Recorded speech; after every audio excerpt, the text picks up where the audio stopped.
திருச்சி மாவட்டம் மண்ணச்சநல்லூரில் தொடக்க வேளாண்மை கூட்டுறவு வங்கியில் நடந்த கொள்ளை முயற்சியில் பெட்டகத்தை திறக்க முடியாததால் 12 கோடி மதிப்புள்ள தங்க நகைகள் மற்றும் பணம் தப்பியது.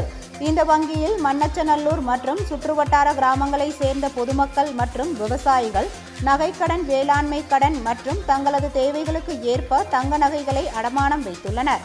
இந்நிலையில் வழக்கம் போல் இன்று காலை அலுவலகத்திற்கு வந்த ஊழியர்கள் பூட்டு உடைக்கப்பட்டும் மேலும் சிசிடிவி கேமரா மற்றும் அலாரம் ஒயர்கள் துண்டிக்கப்பட்டிருப்பது குறித்து போலீசாருக்கு தகவல் தெரிவித்துள்ளனர். சம்பவ இடத்திற்கு வந்த மண்ணச்சநல்லூர் காவல் ஆய்வாளர் குப்புராஜ் தலைமையிலான போலீசார் விசாரணை மேற்கொண்டனர். கொள்ளை முயற்சியில் ஈடுபட்ட மர்ம நபர்கள் மிளகாய் பொடியை தூவி சென்றுள்ளனர்.